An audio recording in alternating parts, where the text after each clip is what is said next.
Қарқаралы ауданында жаңа пилоттық жоба жұмыс істей бастады. Ауыл тұрғындарына темір тұлпарларын тіркеу немесе жүргізуші куәлігін ауыстыру үшін алдын ала қала орталығына барудың қажеті жоқ. Себебі ендігі бұл ауданның жұртшылығы арнайы мамандандырылған халыққа қызмет көрсету орталығында осы қызмет түрлерін ала алады. Серік Рахымбеков Бесоба ауылының тұрғыны. Азамат жақында ғана темір тұлпардың иесі атанып бір қуанса, енді оны өзінің атын аудару үшін іргелес жатқан Қарқаралыдағы халыққа қызмет көрсету орталығына келіп, небәрі жарты сағат ішінде көлігін тіркеуге қойғанына дән риза екенін айтады. Себебі қалаға бару үшін жолдың өзіне біраз уақыт кетеді дейді.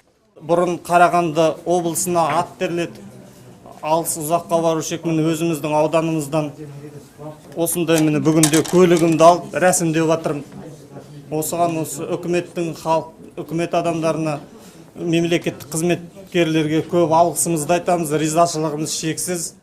Жаңашылдықтар Қарқаралы ауданының тұрғындарының жұмысын айтарлықтай жеңілдетеді. Себебі енді оларға облыс орталығына барып құзырлы мекемелердің табалдырығын тоздырудың қажеті жоқ. Көлік жүргізу куәлігін ауыстыру керек болса, ұзын сонар кезекте болмайды, мамандар да жеткілікті. Ал сыбайлас жемқорлыққа қарсы іс-қимыл агенттігінің Қарағанды облысы бойынша департаменті жемқорлыққа қарсы Қарқаралы ауданында алдын алу шараларын жүргізді.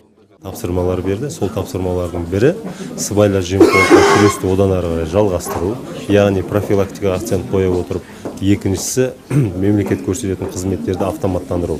Ол дегеніміз жай азаматтарға мүмкіндігінше осы мемлекет қызмет алу барысында мүмкіндік жасау, тиісінше мемлекеттік органдарменен байланысты контакты жою арқылы қандай да бір сыбайлас жемқорлыққа қатысты рискілер жою болып табылады. Айта кету керек, жаңа жүйені мемлекеттік қызмет істері және сыбайлас жемқорлыққа қарсы іс-қимыл агенттігінің жанындағы арнайы мониторингтік топ ұсынған болатын. Сөздерінше, бұл жүйе мемлекеттік қызмет сапасын арттырады. Сондай-ақ, алдағы уақытта бұндай арнайы халыққа қызмет көрсету орталықтары облысымыздың басқа да қала аудандарында жұмысын бастамақ. Айжан Ералқызы, Дастан Шанин, Бірінші Қарағанды телеарнасы. Зарегистрировать автомобиль и заменить водительское удостоверение можно в сельских спеццонах. В начале апреля отделение специализированного центра обслуживания населения открыли в Осакаровском районе. Сегодня преимуществами спеццона могут воспользоваться жители Каркаралинского района. Теперь возможность зарегистрировать автомобиль или заменить водительское удостоверение за 10 минут появилась и у жителей Каркаралинского района. Одним из первых доступ к услугам нового ЦОНа получил Аян Миржакупов. Он оценил качество и быстроту оказания услуг населению. Я пришел в специализированный ЦОН, чтобы заменить водительское удостоверение. Это не потребовало много времени. Раньше для этого приходилось ехать в областной центр. От имени всего народа я хочу поблагодарить власти за такие удобства. Контроль за качеством оказания государственных услуг осуществляет Агентство по делам госслужбы и противодействию коррупции. Автоматизация государственных услуг – одно из последних поручений президента Нурсултана Назарбаева. Наша главная задача – это доступность и качество оказания государственных услуг. Все новшества внедряются ради блага простого населения. Мы верим, что подобные шаги укрепят доверие людей к государственным органам.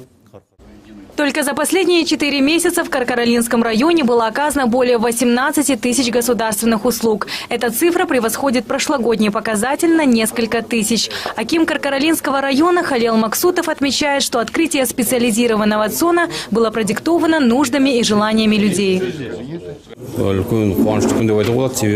Сегодня очень радостный день для всех жителей Каркаралинского района. В специализированном ЦОНе услуги будут оказывать качественно и быстро. Я уверен, что жители нашего района по достоинству оценят работу нового ЦОНа. Раньше приходилось обращаться в несколько инстанций, тратить драгоценное время. А сейчас все необходимые услуги можно получить за считанные часы. Также чиновники подчеркнули, что открытие специализированного ЦОНа позволит уменьшить коррупционные риски, так как при получении необходимых документов водители не будут вступать в прямой контакт с офицерами. Товжан Лянова, Жаслан Макулбеков, Андрей Тимофеев, Первый Карагандинский.